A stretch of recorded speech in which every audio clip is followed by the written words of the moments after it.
Welcome to Live, Let, Thrive, a podcast about the Airbnb life, the share economy, and everything in between. Here are your hosts, Myka and Steve. Hello. And welcome back to another exciting episode Of Live, Let Thrive. What is up, Myka, man? I'm chilling, Stevie Stacks. How you doing?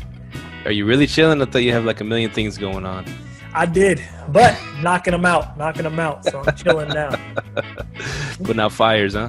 Yes, sir. Oh man, this is our sanctuary. So it's good to be back in the podcast dome in the room. So here we go, episode 143 of your favorite Airbnb, VRBO, short-term rental, and even a little bit of turtle talk every now and then.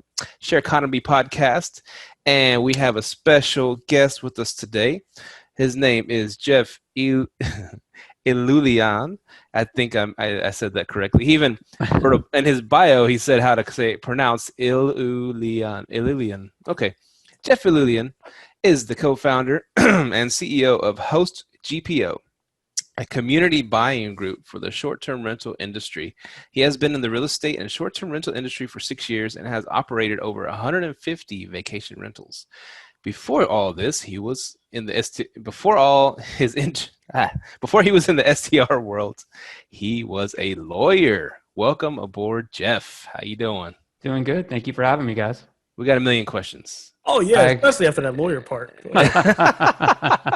Are you still a lawyer, by the way? I'm still a lawyer. Yeah, I don't practice anymore so much, but I still have my license. So. Oh wow! And nothing said on this podcast is legal advice, or can be construed as legal advice, nor should it be taken as legal advice. Well, that's good to know, man. So what pulled you out of being a practicing lawyer and jumping into the STR world? You know, I think the same thing that pulls most people, just the ability to do something entrepreneurial and kind of make your own path. And I think that I kind of saw how lucrative it could be if done properly, and just like the idea of kind of running my own business, and loved the hospitality industry. I loved the idea of setting up units and meeting guests, and started with a couple units and it just kind of as a side project and just kind of kept growing. Cool. So that's cool, man. And so you started with your own units, or you started managing other people's, or how did that work? Started with my own units. Started out doing lease arb and arbitrage, and started with one, then got a second, from the ground up, with a paintbrush and building IKEA furniture and, whatever I could to try to figure it out, making all the mistakes, and just kind of kept growing and rolling all the profits into the next one. How many units are you, how many do you operate now, arbitrages? So my company's still going. I'm not as actively involved. We have like an operations person that kind of handles it, but right now we're at around 70. Just kind of coronavirus pullback from a lot of our places. But yeah, at our kind of height, maybe a couple of years ago, we were at around 150. And what made you jump into lease arbitrage first instead of buying a house and doing it, or buying a condo and doing it? I thought it was a good way to kind of get my feet wet and limit the risk. I wasn't really ready to roll out the cash and buy. I know you guys are pretty big in the buy and renovate and flip world. It was a combination of just wanting to try it out and see how it worked, and then kind of had this little niche of how I wanted to how I was finding units that for me were coming in at under market rent. So that was kind of, I built a little strategy around that. Where are your units located at? Most of them are in Southern California, but we also have some on the East Coast. We do some, outside like messaging and other types of management work just for people all over, just kind of built into our infrastructure. But most of them are in Southern California. Awesome. It's funny because when you said that, how you wanted to limit your risk and you started arbitrage, and then you mentioned how we're big on the buying part. I used to be, big on the buying part, but I've already done 2 arbitrages now, and I'm already going to start my third, pretty soon, this next couple of weeks. And so to me, I'm like, I'm liking how it's working because, especially, I get about 5,000 in my bank account, and I'm like, should I keep saving towards buying something, or should I just go ahead and start another arbitrage like today? You know, it's like it's addicting. I'm like, man, why do I have to save up like, you know, $20,000, $30,000, $40,000 down payment when I could just start me an arbitrage every month? You know what I'm saying? Yeah, that's kind of how it started out, and then I started doing management only after probably like my 20 or 25th property. Just because I had most of the infrastructure in place, and then it made sense for me to take on as like property management because it was built into, you know, already having the right people doing all the right things. Nice. Yeah. And so, how did that leap to property management go? Was it a little different? Yeah, it was a little different. You know, you deal with different problems, different stresses, you know, different kinds of clients, different kinds of, you know, issues, but you know, overall it was good once you have the, you know, messaging figured out and the automation figured out and the cleaning figured out, all that kind of stuff set a little bit more. It's easy to take on more units, right? It's easier to scale. Cool. And now we're gonna get to Host GPO because that's the big story of the show. Sure. But I was just, and you mentioned real quick, dealing with clients and dealing, you know, and I was wondering. I kind of would know the answer because I'm the client, because I'm using property management for the first time. I've always managed my own Airbnbs in the past. I heard so. Sarah, right? That's who you got running all your stuff for you? Well, she's the one setting them up. She's setting it up. Okay, you have a separate property management company. The management company running. They kind of came with the apartment complex I was dealing with in Dallas. They kind of, you know, it was a package deal. So sure.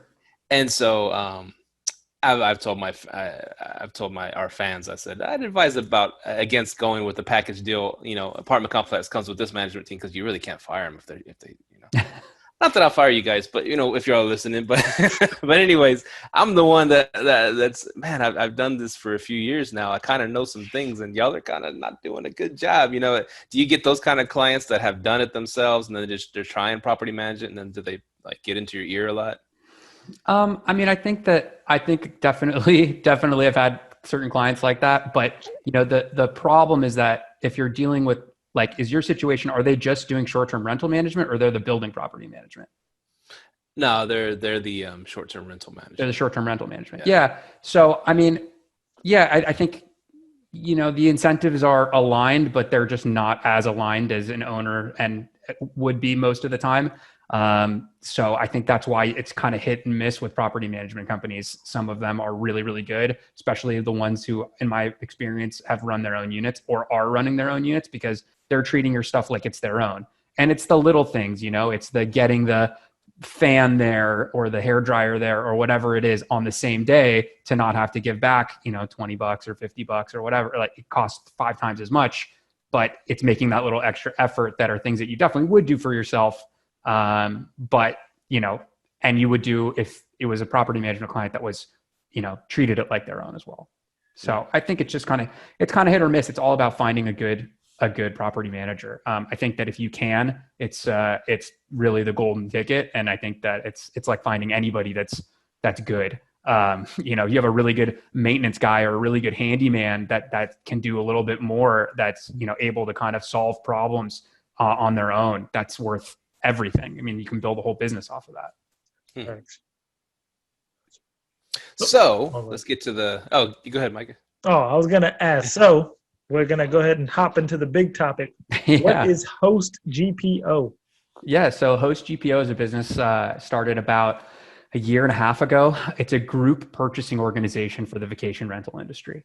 So essentially the concept behind it was, after setting up so many units over time and kind of meeting so many people in this space, we realized that what other industries have that this industry doesn't is a group purchasing organization. So if you're not familiar with how that works, the hotel industry has one, the pharmaceutical industry has a bunch, the, you know, hospitals have a bunch. There are all types of group purchasing organizations out there. And what they do is they pool together buying power and they negotiate deals on behalf of their kind of group for purchasing items. So for example, if you are in the pharmaceutical industry or in the hospital industry and you're opening up a new hospital, right? You might be buying 50 beds for the hospital, but you're only getting those medical beds. But if you went to a vendor and said, hey, I want 50 medical beds, you're only going to be able to get a certain deal. If you buy through a group purchasing organization that's buying tens of thousands of medical beds a year, that price that you're going to get and the terms that you're going to get have been negotiated for you, and you're buying through a pre-negotiated, group. So that's what we wanted to do for the vacation rental industry. It didn't exist here. I was having that problem setting up units all the time, right? Setting up 10 units at a time or 16 beds at a time or whatever it was, even a house with 8 beds or 2 houses, right? Trying to go and negotiate mattress deals, trying to figure out where to get my stuff from, trying to figure out what was worth it on Amazon, if anything at all, or running to Costco back and forth, or, changing linens, changing all those things. We tried to solve that procurement problem for everybody at the same time. So the more people that join the group, the better the deals are getting. And, the concept is to have a solution for supplies, furniture, all that kind of stuff that the GPO can offer to its members to be able to purchase. So I have 35 doors coming, right? Okay. 35 doors coming. Sure. How would let's say I have 35 doors coming. Can you guys, and I come to the group, Host GPO, I'm a Host GPO member. Sure. Do they guys have any deals on the furniture? Meaning hey, I have 0% APR for this first year on the furniture, or anything like that in this incentive?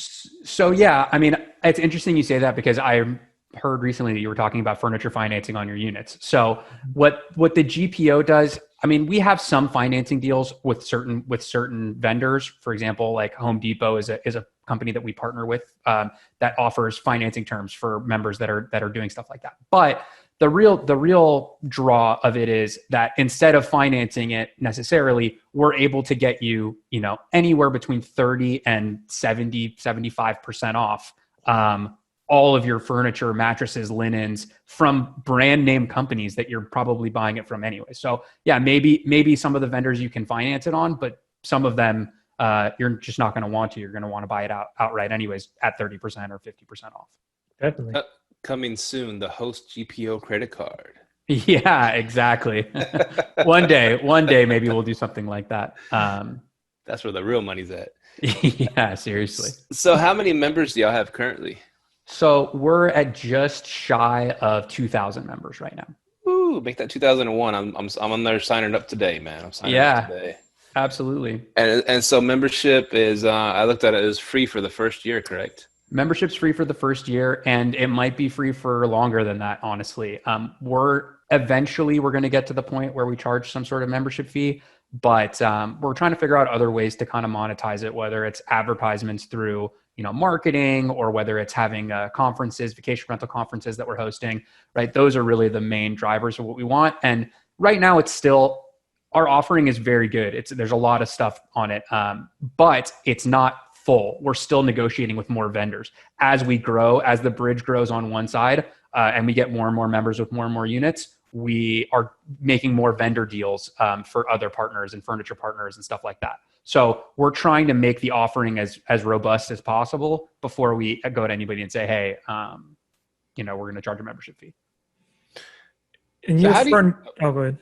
Go ahead. Oh, your furniture, like I was saying, the 35 units or whatever. Yeah. You guys, do they have a setup crew, or we set it up ourselves after we get it, or how does that work? So our furniture partners, for example, are big companies like all the Williams-Sonoma brands. So Williams-Sonoma, West Elm, Pottery Barn, Rejuvenation, right? All of those brands.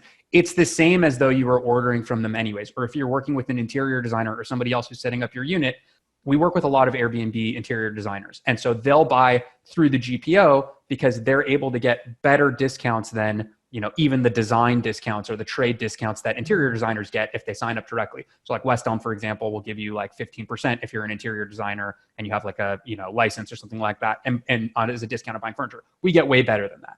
And so the concept is that you would be buying it from those stores anyways. So this is just your way to buy it from there with a discount. What's nice in terms of West Elm specifically, like you're saying, setting up units, one of the reasons why I wanted to partner with West Elm is that I was ordering all my furniture from them at the end, right? After 5 years, 6 years of doing every possible furniture ordering and IKEA building, flea market buying, whatever, I realized that all of that, the time, the effort, all of that was going into that. West Elm at this discount makes sense. You pay a flat fee for all of your installation. It's like a couple $100. Doesn't matter. You could order 35 units worth of, or 35 bedrooms worth of furniture. If it's in one address, it's a flat $250, and they'll build it all and put it all in the unit for you everywhere. So we have members that do that. They order $20, $30, $40,000 worth of, West Elm furniture to set up one unit. And it all gets white glove delivery, all gets installed. It's a really easy operational solution too. There's your game changer right there, Myka. Yeah. Yeah, it definitely is. Wow. Damn, that is cool. $250. And even if you have 20, 30 units, that's just a flat $250 and they'll put it all together for you. Yeah. I mean, at 20, 30 beds, right? So if it's in one house, if it's in an apartment building, they might charge you per like door or something like that. But if it's to one address, if it's, we have people that do 6, 7, 8 bedroom houses, and they're paying the flat fee for the, there's 10 beds in the house. But even would they break you? Let's just say you're getting 10 units in the same spot. Yeah. Would they break you? Would it be $250 each unit, or would they break you an even better deal? I don't know. I mean, I honestly, I feel like we haven't really crossed that bridge yet. I think that probably members are, dealing with it when it happens, like when the guys show up. I haven't really asked. I mean, I know people are doing it. We've furnished like full buildings like that. So I don't know if people are paying the delivery fee for each door or just, one fee because it's in a building. Nice. Now, West Elm, is that is that comparable to Wayfair or what? I mean, it depends. Like Wayfair is kind of comparable to roulette. You never really know what you're going to get. So, right. Price wise, I think the discount from West Elm, the furniture comes out to around the same price as what you're going to get on Wayfair for anything, reasonable. Sure, the cheapest stuff on Wayfair will get in the unit, and you can probably take a picture of it and it'll look good until it breaks, and then you have to deal with replacing it. But this is like quality, furniture, contract grade furniture that's meant for, commercial use. Oh, so, nice. Yeah. I've never even been on that website, West Elm, westelm.com, I guess. Yeah. Yeah, I'm looking at their stuff on your Host GPO site, and they got some really nice stuff. Really it's very, very, it's quality stuff. So, it's all the same brand as Williams-Sonoma and Pottery Barn. But West Elm is kind of the gold standard, in my opinion, for vacation rental units. Cool. And I guess since you're buying through you guys in a way, right?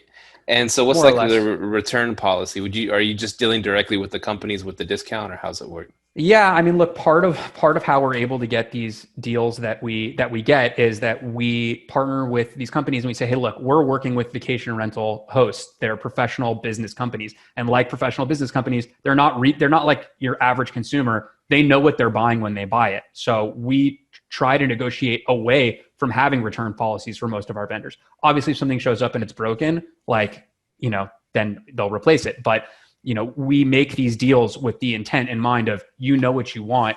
And so we're negotiating away, the credit card fees when we can, the return policies when we can, any of those types of, we have certain deals like with our mattress vendor, right? We're able to access a hospitality mattress that they don't even sell to the general public. And why is it as inexpensive as it is? Because it comes in a brown box instead of a fancy box with packaging and inserts and all that stuff. Because at the end of the day, you know what it is, you're buying it and you're going to put it in your unit. You're really buying it as a business. So most of the vendors we work with, we don't have return policies with. That's a good trust you build right there, huh? Yeah. And so who are y'all? Are there other people doing this? Who are y'all's competitors? Not really. There are a few other people kind of in this space, but there are companies that do like design services as well, or do it in kind of a different way, and they're really charging you for designing your place for you.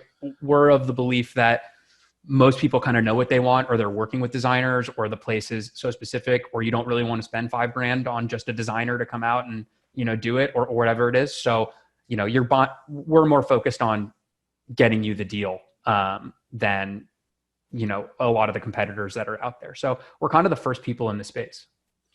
Okay. Because when Myka was telling me about y'all, I was first thinking like a furniture collective, and it's something that I had thought of doing a while back, starting, because I mean, a lot of people get into like Airbnb, short-term rentals, arbitrage, just buy all this furniture, and then they might sign a lease of 1 year and they don't want to do it no more. And they have all this furniture and they do fire sales. And I was like, it'd be great to have a community that that could hey, you're gonna offload some furniture, go on like a Facebook group or something like that. That's what I thought y'all were kind of doing. Someone's gonna offload all this furniture for super cheap, and then someone else could scoop it up. Y'all don't do exchanges like that or nothing, right? We don't. And, honestly, in my opinion, I feel like that probably, I've thought about doing that too, right? I just think that it's not the most effective market solution for what's going on, right? You've got, logistically, you have a unit that's going to come up at a random time. There's only a certain amount of vacation rental hosts, and to try to sell it to another vacation rental host is not the best, you're probably not going to get the most for it as if you put it on the actual marketplace, like on Craigslist or wherever else you wanted to sell it. And you're probably not going to be able to sell it as quickly. And so plus like moving costs and all that stuff, I think that liquidating the furniture is probably going to get you a better result than trying to find another person in the vacation rental marketplace to buy it. And which is why buying it at a discount in the first place really factors into your overall margin.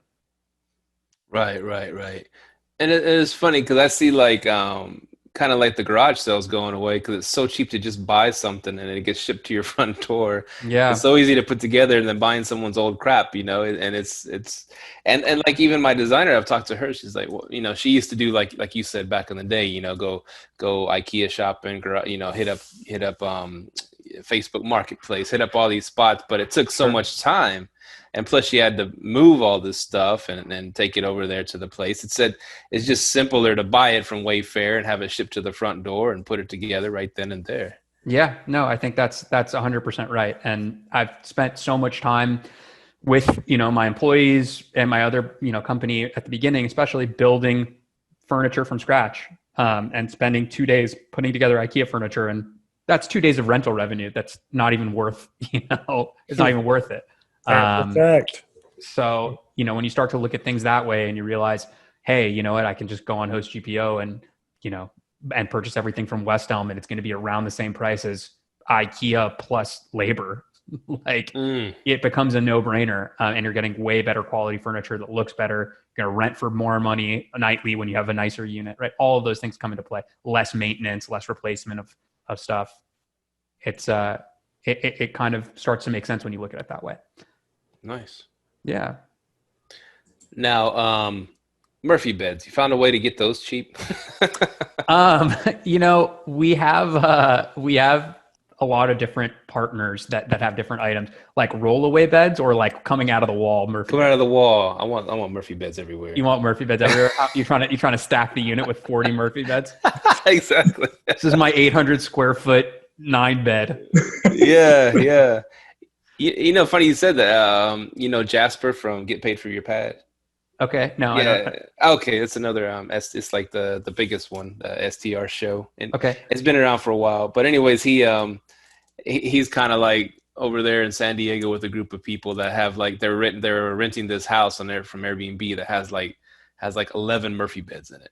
It was set up for a bunch of sailors that rented a place together that built a place back together. So I was like, Murphy beds coming out of everywhere. I was like, that's an Airbnber's wet dream right there. Yeah. I've seen it. I've seen people put beds in all kinds of places where there shouldn't be beds. So that doesn't surprise me at all.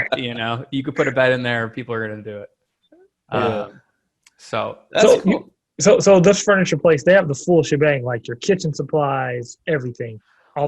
That's just one of the vendors that we partner with, right? So Williams-Sonoma and all their brands is just one aspect. We also, and yes, they do have kitchen stuff. They have plates. They have all that nicer stuff. Williams-Sonoma specifically has super nice stuff. You can buy Nespresso machines and all that kind of stuff at a discount. But the other vet partners that we have fill in all the other places. So we have a mattress partner, which is Helix Sleep. They're the highest rated mattress on the internet. We have We have 2 linen partners, Brooklinen, which is a pretty popular, direct to consumer internet brand. We're their exclusive vacation rental, company that handles their trade vacation rental program.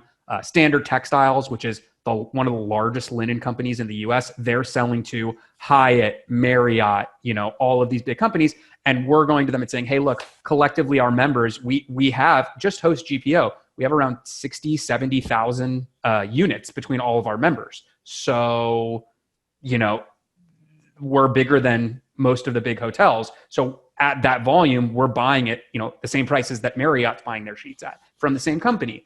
And there's all these benefits that come along with buying, linens like that, especially if you're doing more value or, value units or mid-tier units, right? You get all of these benefits like pre-wash, things that come in the package you can just put on the beds, durability, different lines that will last and will be around. You don't have to worry about finding the same thing to match what you have already. Like all of those types of things are accounted for when you're buying from a hospitality company. But the vendors that we have are all over. I mean, from amenities like little shampoos and travel size stuff to you name it, and we've tried to, or at least have partnered with companies like that. And we're getting, again, like 50% on average, less than what people are already paying.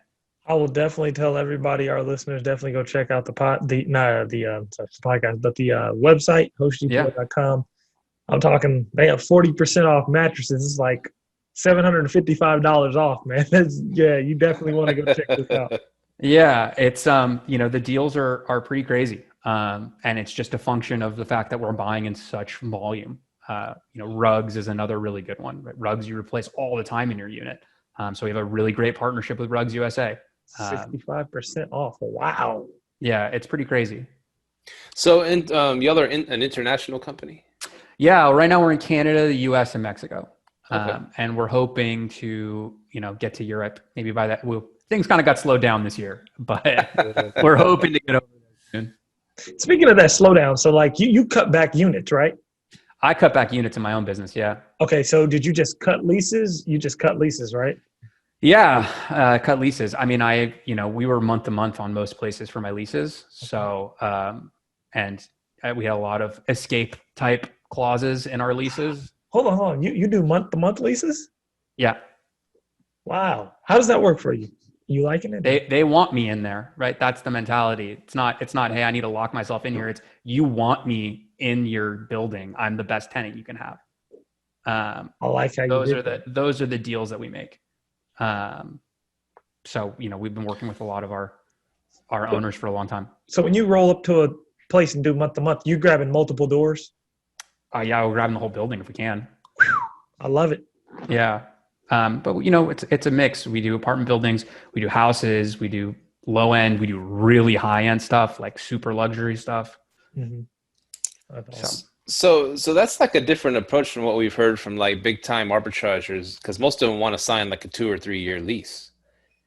Because it really depends. Like most of my places are month to month. I had a handful that were, especially the bigger build, like the bigger houses, where it was going to be such an investment to get in the door that, setting up an 8-bedroom mansion is just a big nut. Like it's a lot to buy the furniture for and set up. And so you want a long-term lease on something like that, or we wanted a long-term lease on something like that. Those ones we would do, multiple year with, 1 year option, 2 year options, things like that, where we could extend if we wanted. I like how you did that. So you're basing it off cost. If it's just 1 month, a month, your cost is probably if you got to move one apartment to another apartment or a couple apartments to another place, like you just it's the cost of a move. So what's like the typical difference in price? Let's say you're going to rent a 1-bedroom apartment for $1,000 a month. If you sign a 1 year lease, how much would they charge you to rent do month to month? Less, because I'm doing the whole building. Oh, right? I see. There's all different kinds of ways to get under market rent for sure. Everything from offering a master lease on an entire building to finding units that are good fits for less than full market rent. So there's a lot of those out there. You got to deal hunt for them. But things like, I started out, part of my strategy starting out in this industry was there are a lot of units in Southern California, especially where getting permits to do construction work and renovation work takes a very long time. So when I started out in this industry, I was finding people who had just acquired properties and were waiting to get their permits approved, which is a 1 to 2 year process, and going in and leasing and doing lease arbit, half market rent. And that makes it a very sweet pot of opportunity to kind of get in. That's awesome. Yeah. Now with Southern Cal, and we know LA started cracking down on short-term rentals. Is that still an issue? Yeah, definitely. LA is one of the harder markets for sure. It's also a regulatory minefield because the county of LA is so large that you have all these sub-cities of Santa Monica and West Hollywood, and that each have their own rules that are different from the city of LA. So navigating and knowing what's what over the last 6-7 years especially has just been really, really, really different. Yeah, San Diego's killing me, man. San Diego's another one. Palm Springs, it was like they opened the greenlit everything and there were all these permits in place, and then now it's full flip because there's been a lot of partying right now. Malibu's killing me too. Similar. Yeah, yeah, man. Southern Cal, man, you got to really know how to maneuver down there. Yeah, you have to be like a lawyer to get through it. It's crazy. Damn. And so you set up luxury mansions even. Mm-hmm. Wow. Well, I guess you do it through the discounts y'all get. How much? Were you talking 5 bedrooms, 7 bedrooms? How many bedrooms you talking? Yeah, like 7 bedrooms, 8 bed. Oh wow. We've done a couple like that. More than 2. We've done a couple. And those are Southern Cal? Yeah. Wow. So what kind of clientele usually rents something that big in a mansion? Very, very wealthy people. Okay. You're talking like $3-4 grand a night revenue. Holy shit. That's a totally different game though than your regular Airbnb game. Yeah, that's definitely location based. These are definitely Southern Cal. Yeah. Yeah. Okay. Yeah. I mean, you can do it. I mean, they do it in other vacation rental places, but those are very different than your traditional units, right? And everything changes from customer service to pricing to you name it. Seasonality is not even an existent. It doesn't even matter. Everything is a season because you never know what's going to happen. It's a very different game to play the super, super luxury vacation rental game. Do they rent them for movie sets and stuff? Movie sets, commercials, everything. I've had a lot of, I've rented a lot to Netflix and, HBO and all those companies. Wow. Especially out here in LA, a lot of that. Yeah, that's easy. Yeah. You're in the perfect market for it. Yeah. It's pretty wild. It's pretty wild. It's a different animal.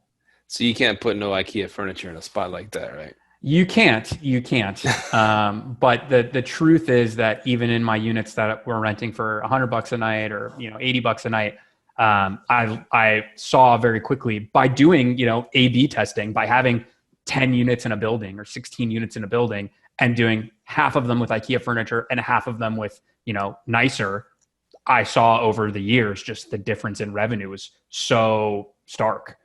Because of course, I mean, look, they're direct competitors. They're more or less in the same spot, same building. People that are looking to book, you see what the price difference is between the two. So, I mean, I stopped putting lower tier, furniture in my vacation rental units years ago. Nice. Now on your website, do y'all have this yet, or talked about doing this? Having package deals, kind of rooms to go has bedroom setup or a whole unit setups. Yeah, so we've done that actually. We have a couple of kind of bigger companies. So our members, we generally only accept people that have. I should say this. We generally only accept people that have 3 or more vacation rental units. We've made some exceptions if, for example, you have a very large vacation rental unit, or there's some sort of, you're a part of another organization, or, we've made some exceptions, but most of our members have 20, 30, units. And some of our members are the big guys, 300, 500, 700, those types of players, right? They want to buy in this group too, the same way that the 5-unit, 10-unit guy does, because everybody's getting the same best price by joining together. So, what some of the bigger guys have done, to answer your question, is, we have a couple companies that'll do things like, okay, this is our 1 bedroom and this is our 2 bedroom and this is our 3 bedroom. And it's packages of things that they've already ordered from, West Elm or whatever, or, mattresses, whatever it is. And they say, hey, we're setting up a 1 bedroom, and they just pretty much press order. And then all that stuff gets reordered and sent out to, the next address. So that's how they're rolling out units. I love that. I love that. Yeah. You have to do, look, sometimes things happen, like the chair that you had, the dining chair is back ordered. And so you got to swap it for another one. But that stuff is minimal. That's perfect.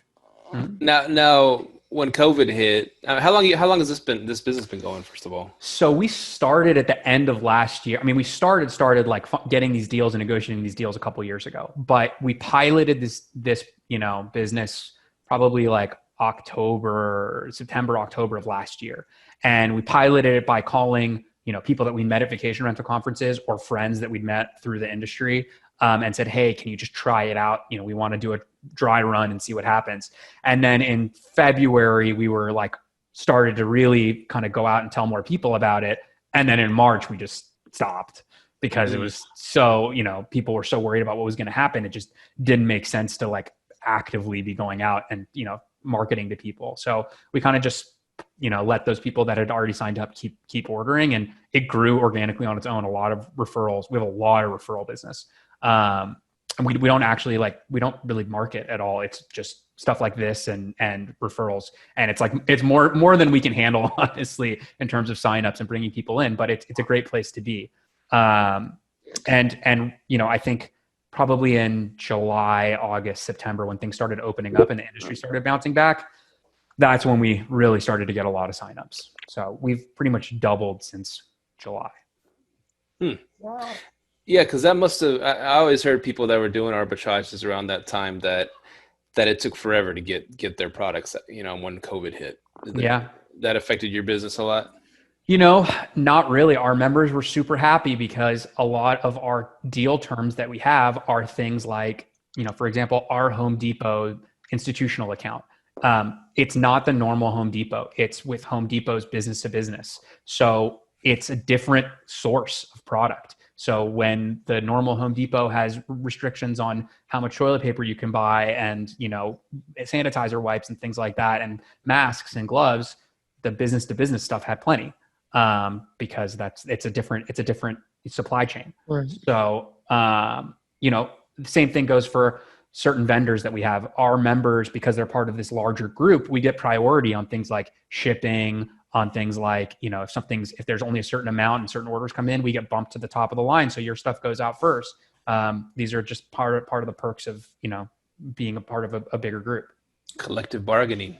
Those are the things that are important to us, right? I mean, I went into these negotiations with the mentality of, what are the things that we need for our businesses? We need, really low order quantity minimums or none if possible. Because, right, you're ordering to 1 unit at a time. You're replenishing stuff. It's not a hotel. You're not setting up 500 units in one day or 20 units in one day or 5 units in a day. You're just setting them up when they come. So no order minimums. You need to be able to ship wherever you want. You need to have, fast shipping on things where we can get it. All of these types of things that I use in my own business. I'm just happy that we can have them all together. Now, y'all thought about getting into the furniture rental business at all, or no? We talked to a couple furniture rental companies out there about maybe getting a discount on furniture rentals for our members. We haven't found anybody that we're super excited about, or that we've talked with.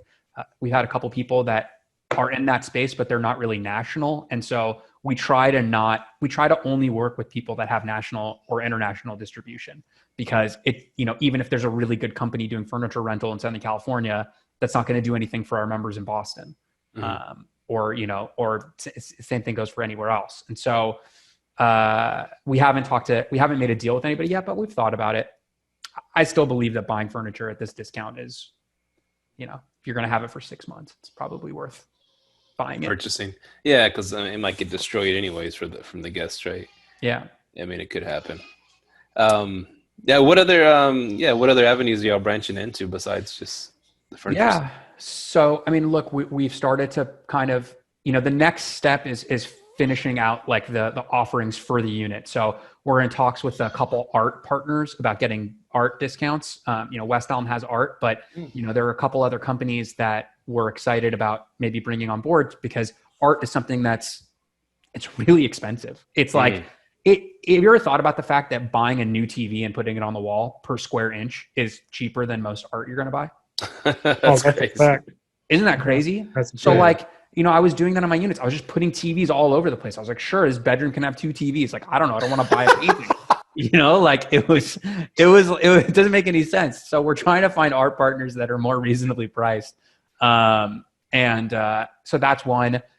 Hand in hand with that, talking about TVs, we're trying to get electronics partners so we can get TVs, locks, cameras, all those types of things. Man, locks would be heavy. Locks would be big. Locks would be really big. Have you tried reaching out to like remote lock?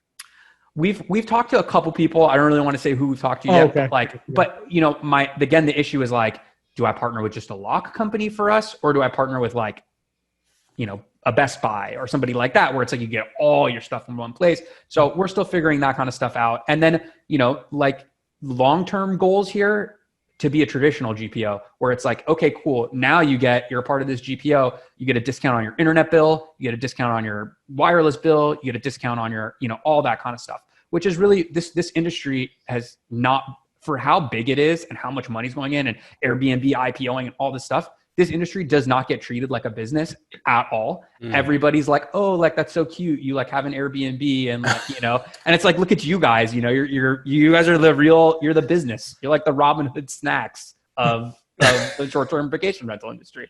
It's, this industry doesn't get treated like a business at all. And that's what we're trying to do. Make it so that, we have the same advantages that our competitor businesses have, like hotels. See, that's a very interesting perspective, because I think the whole shared economy doesn't get treated like a business. It's just because of the model of it. I could see like some Host GPO going into like the Toro world. Hey, we'll get you a car or whatever, detailing services, things like that. Yeah, there's so much opportunity in the sharing economy. There is, and it's a newer space, and it has unique needs, and that's what I think Host GPO tries to focus on, is like, what is it that we really need? And it's deals, it's advice, collective advice on, hey, we send out emails once a month where we highlight, this is what other members are ordering, this is what we're seeing, these are the trends, because collectively, I have my opinions from my hundreds of units that I've run over the 6 years, but it's nothing compared to a lot of the other people and our collective kind of knowledge about, this is the right linen company, this is the right, price to get these things. So it's knowledge, it's discounts, and it's access. We have deals with wholesale companies, and we're buying plates from the company that Walmart and Target are buying plates from. Right. So we give you access to buying direct from wholesalers that, you can't call that company and say, hey, I want to order from you. They won't pick up the phone. They'll pick up the phone because we have, 50,000, 60,000 units right now, but, and they'll answer even the person that has 5 units because they're part of this group. So we're trying to really bridge these gaps, cut out a lot of the middlemen, go directly to the companies themselves, cut out their marketing costs, cut out their refund costs, cut out their credit card costs, like all that stuff that we can to, make this make sense. I got quite a few ideas, but I got quite a few things that you guys could partner with. Have you guys looked into like security companies or like security companies for like security services? Yeah, like for cameras, things like that, like an actual security company, partnering with them. Yeah. I mean, it's something that I really want to do. I think security cameras, locks, and TVs are the biggest 3 electronics in vacation rental. Okay. So yeah, we haven't really gotten that deep into talking to security companies yet. Okay. But we have people reach out, a lot, asking. Now people are starting to hear about it, and we have vendors reaching out to us, which is really nice now, saying, hey, we want to be a vendor, and we'll talk to anybody, but we only try to bring people in that we'll use and we think are good. We think are good deals, value, that are good products. That's, we look at ourselves as like kind of a gatekeeper to keep out all like the noise and just kind of pass on, this is our recommendation. This is what we think you should get. So now I guess I have a question about it being somewhat exclusive, where you want people with 3 units or more. Yeah. And why not just let everybody in that wants to use this product? I think that I think that the truth is that most people who have one vacation rental end up getting another vacation rental. And I think that I think all the reports and stuff say that the average host on Airbnb has 3 units. And that's kind of or on these vacation rental platforms, they have 3 units. And that's kind of who we're looking at. I think that if you have 1 unit, sure, this is great. Especially if you're setting up a new unit, there is absolutely no reason why you should not be a Host GPO member. It's a thousands of dollars of savings for zero cost, $5-6 grand in savings. And we do that for people regularly. So that's one thing. Setting up a unit is one thing. But the guy who has 1 unit or is renting out a room in his place or whatever, like that's great. I just don't think that this is necessarily worth it for you. I mean, it's probably worth it for you, but we're really gearing ourselves towards working with people who are like professionals in the space. Yeah, the professionals, usually you're going to get a repeat customer. They're going to be, hey, repeating that host. And they get it. And it's like, you know what? You have 1 unit and you have a friend or a roommate or a cousin or somebody who's got an extra painting in their garage and you can throw that on the wall. But you have 3 units and, all of a sudden you're buying stuff and you have to buy stuff and you have to buy sheets because you have to replace sheets a lot and you have to buy, amenities because you realize that you really need to put shampoos in your units and stuff like that. So I think that this is just a better product or not even product. This is just a better offering for people who run 3 or more units. I guess, yeah, I could see that. That's cool. And I like, exclusivity is cool because more people are like, I want to be a part of it. But at the same point, I see a lot of friends my age who's the housewives or the wives, they buy furniture. They just want to switch out the furniture every 6 months to the year. You know what I'm saying? They just get tired of looking at the same stuff. And and I've inherited a lot of that furniture back in the day, so I ain't mad at them.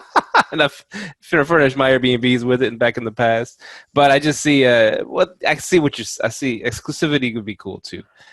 Yeah, I mean, look, I also, we vet everybody that signs up. So the process is that you register online, and then in order to get your application approved, you have to have an onboarding call where somebody from our team talks to you on the phone, and we look at your units and we say, and it's both one to make sure that people are in the vacation rental industry. These deals are insanely good. So if they got out to the general public, it would be a big problem. And we make sure in our contracts to vendors that it's not available to the general public, right? So Smart. Part of it is it's something that we've negotiated that will be this way. But the other thing is during that onboarding call, we look at your unit and if it's me or if it's whoever's on the team, like we know where you're buying your stuff from. We can see it, right? I've seen every single Wayfair, of the thousands of products. I've seen the first 10 pages of Wayfair search results for couch. I could tell you, I could tell you what season of IKEA furniture you have.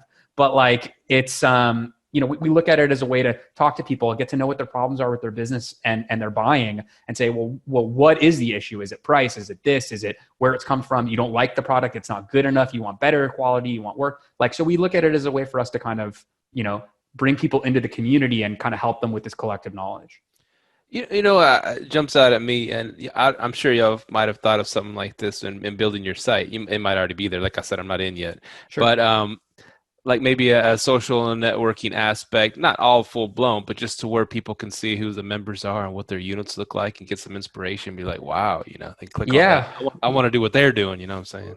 We started doing that. And one big thing that we've started doing recently is our members that are buying from Host GPO send us pictures of their units and then fill out something we just started actually a couple weeks ago is this member spotlight where members can fill out profile information about themselves. And then we put them on our social media. We blast them out to people. We let people know about, them and their units and stuff. And we've connected a lot of members to each other in cities. In cities where they might not have known people before. So it's been a cool thing to be able to do. That's awesome. It really does feel like a community.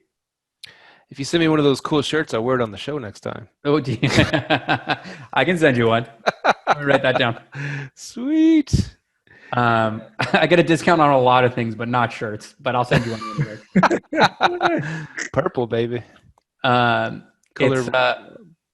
It's it's cool. I mean, it's cool how this thing is growing. I mean, even recently, I was telling Myka actually, one of the members who signed up recently was on your podcast not that long ago. I think her name is Cammie.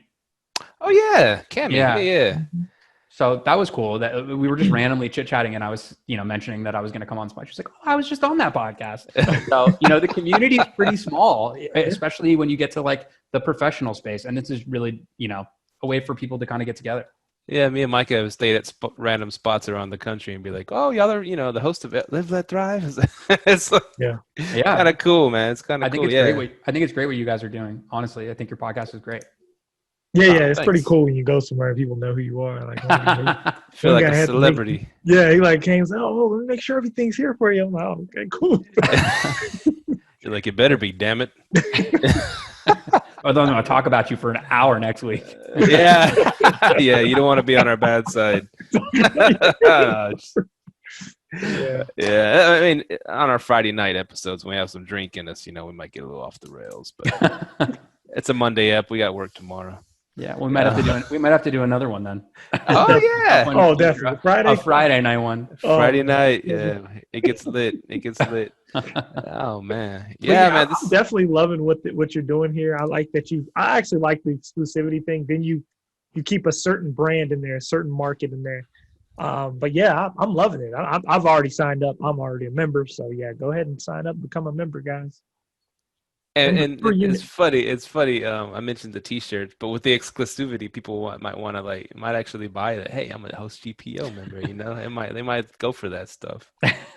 one day, hopefully. It's a cool thing. I'm excited to be doing. I'm excited to be helping people out. And people that are getting into the space. I feel like I've had a lot of experience and done a lot of cool stuff. I've been through a couple iterations of Airbnb. I was one of the first Airbnb Plus units. I was one of the first Airbnb Lux units. I've seen a lot of the evolution of the platforms, of the units themselves, of the way it all works. And I think this is what's happening now, just as like an overall market trend, is you have a lot of people who unfortunately kind of backed out after this COVID era, and there's just a huge wave of opportunity coming, and the industry itself, the margins are getting smaller. They are. The margins aren't what they were 7 years ago. It's just the truth. 7 years ago, you couldn't miss. You could rent anything for any price and you were going to make an absurd amount of money. It's just not like that anymore. And so now it's more about, well, how do we make money doing this? How do we lower our costs is the other way that you can, increase profit. So we're I think there are all these business solutions coming out there, all these pricing platforms, all of these, property management service companies, software companies. But this is, I think, just a different helpful thing. And kind of the more we grow and the bigger this gets, the better it will be for everybody. The better the deals will get. So I'm happy you brought that up. I have one last quick question for you. Yeah. Do you think Airbnb will hit a point where it's tapping out, meaning it's so many places out there that's available? Or what do you think is the key to survive as a host? Oh, you mean like, do I think supply will ever get so big that it'll just never be? Yeah. No, I don't think so.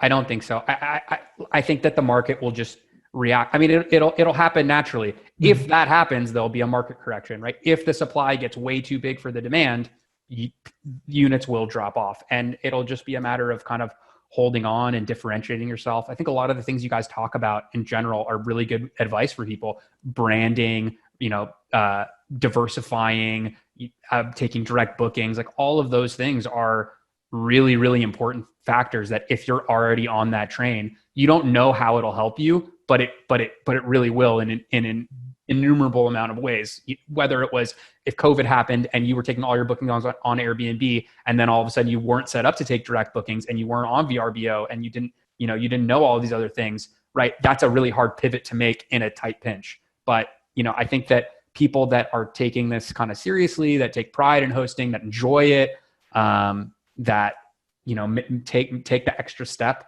and are smart about what they're doing. And, those people will succeed no matter what. relative to everybody else that's out there. Oh yeah, That's true. There's still a bunch of crappy Airbnbers out there. I see I see the listings every day of just grandma's furniture and bad pictures and bad lighting, and it's just there's still a bunch of crap out there. It's an inefficient market. Yeah. Yeah, there's a lot of bad apples out there, and the branding part's really big right now. I've been telling people left and right, brand. It's so important. Yeah, because Airbnb is what's supposed to go up 15%. I know for Mexico and Europe, I don't know if it comes here. We're like, oh shoot, you know what I mean? So you just never know. You never know, and they've Airbnb's tried to do that in a lot of different ways, including like Plus, which turned into a very sneaky. Oh, by the way, we're going to tack on an extra like 7-8% or whatever it was now for Plus, which is a big shift from how Plus started. Plus, Wow. you know how Plus started? Plus started with, hey, your unit's really nice, but it's just not nice enough. Can we send you money to buy new furniture for your unit? That's how Plus started.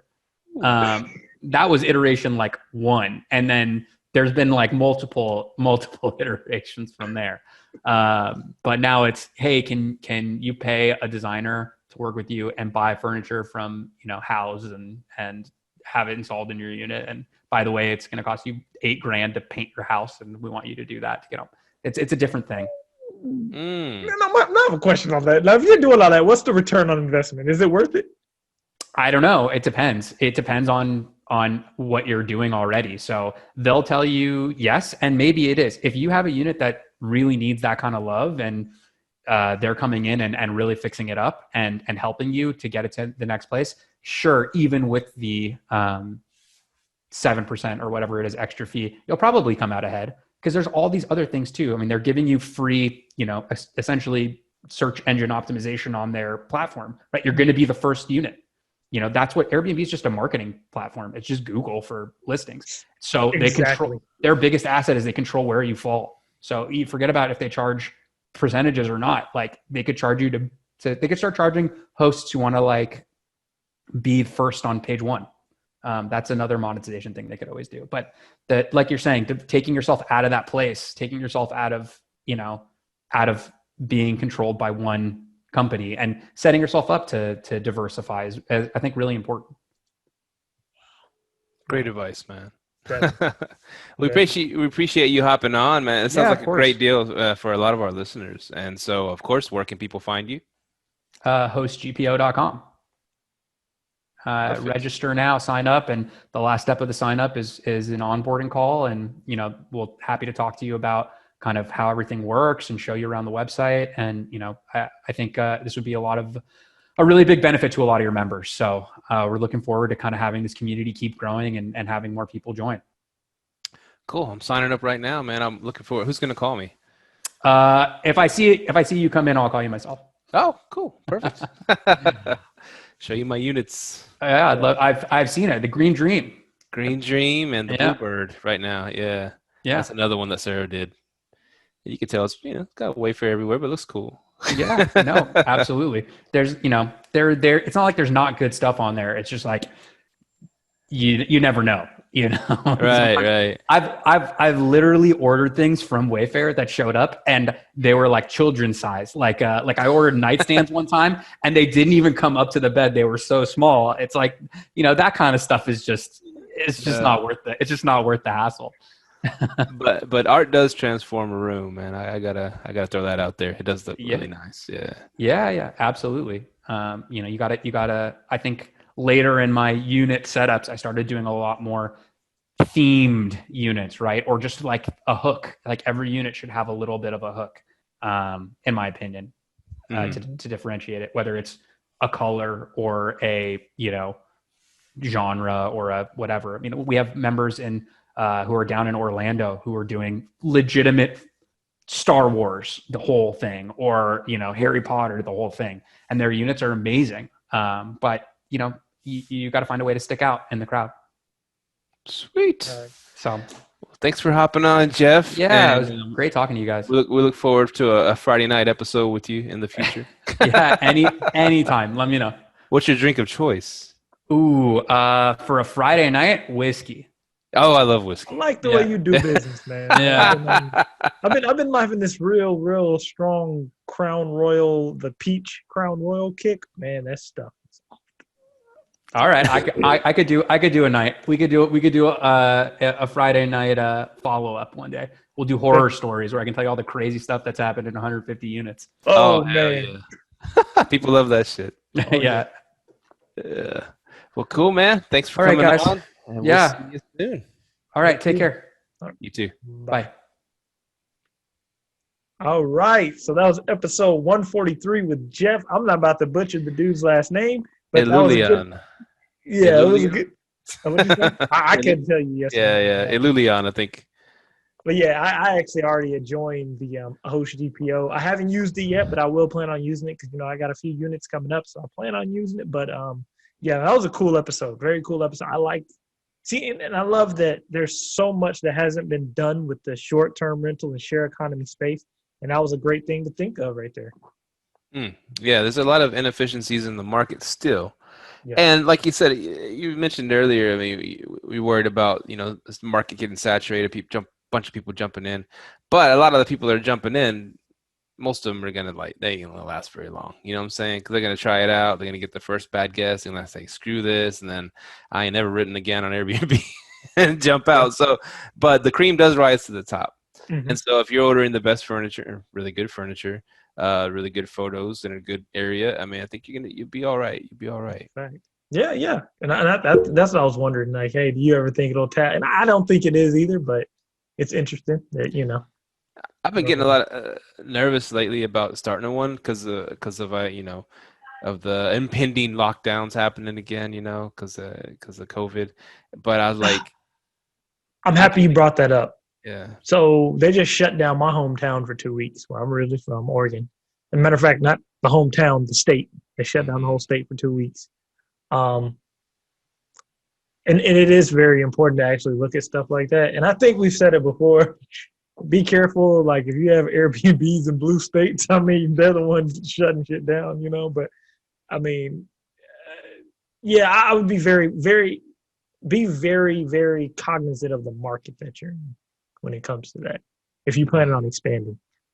Because I'm going to probably do an expansion too, but, yeah, I'm doing it in probably places where I'm doing heavy economic places right now, where everything's driven by the economy. Okay. Yeah, that makes sense. Yeah, so I'm gonna go ahead and do it. I already pulled the trigger. I'm gonna do the Fort Worth unit. Mm-hmm. And I guess you say about the shutdowns in red and blue, and Dallas is very blue. That's the city, not the state, though. The city's very blue. And the mayor goes back and forth with the governor a lot on what he wants. He wants to shut down everything, and the governor's like, "No, you ain't shutting down shit." So it goes back and forth, and there's like a middle ground they reach. But I think Fort Worth's kind of it's a red city. It's if you consider all the most of the major cities are blue, but this one's pretty red. So I mean, you ain't really worried about the color of the city. You're worried about the color of the state because that's what's gonna hammer it. You know what I mean? Yeah, like right. Oregon, Washington, California. Yeah, they gonna, that's what you're worried about. Like, you can have red areas, all that. You know what I mean? Like, matter of fact, most of my Airbnbs are in blue cities, but they're in red states. The whole left coast is pretty shutting much down. The whole left coast. They're the other ones. Shit, I got cousins up there. They ain't been outside since March. Like, I'm dead serious. Like, we have a cousin. Like, but he's like 100% COVID's taking everybody out because he's like been in this house the whole time, man. Like, they're scared. Man, they're scared. Like, he literally told me he's only been to the grocery store since it. I was like, damn. Since March? He was like, yeah. I was like, dang. And here we are going to Rona weddings and shit. Yeah, he was like, because he always sends behind me messages like, hey, you get your cases are going up down there. We're like, I guess, So. Man, I went to that wedding, like I said, on Friday, and everybody starts off walking into the wedding with masks and shit, right? Yeah. But after the music starts going, drinks start flowing, man, everybody's out there on the dance floor. So, man, I'm like, it's almost like Rona don't exist, man. Time for some herd immunity, man. Yeah. The next morning, I'm like, am I hungover or am I sick? Oh fuck! But I mean. Knock on wood, I feel good. Wife feels good. So I don't know. It's but back to what we were saying. Just be very cognizant of the market you're in, especially the state. The state's very important. But then again, I think with all these. I mean, look at these vaccines that are coming out. 90% effective, 95% effective. All these. I know they scare. Yeah, convenient, right? But with so many of them coming out with these high effective, rates and stuff, we're fighting the thing that 99.9%. If you get it, you're going to survive it. So you're adding another 95% of protection on top of that. I think we're moving in the right direction. I was on this live the other day. And I think it was like 15,000 people on it, right? And they put up a poll. They were like, "Hey, are you guys going to take any of these vaccines?" They put up there. I think 85% said no and 15% said yes. So I'm like, that's a small population, but I think that gave a kind of a general consensus. Even the people who are like, "Hey, Rona's bad and it's out there and it's taking people out." Even them people, I've talked to some of them people, they like, "Man, I ain't taking no vaccine." Mm-hmm. So it's like, I don't know. Like if they start forcing vaccines, no shit. I hear him floating the idea of paying everybody $1,000 to go get a shot. You wouldn't do it for $1,000? Hell no. 1,000? Hell no. Anyways, the young and healthy, they're not going to be able to get one until like next year, sometime next summer or whatever. They're going to give them to the old people and the people with pre-existing conditions first. Wow, this email just popped up. Who will be the first to get COVID-19 vaccine in Texas? Dallas County sees drop in cases. Yeah, bet they do. But no, see, when you start testing on the old, man, I ain't with that, man. Like, come on, dude. Like, I don't know. Like, if my parents, I wouldn't want my parents going to get no vaccine. Like, hell no. Let somebody else be the guinea pig for that.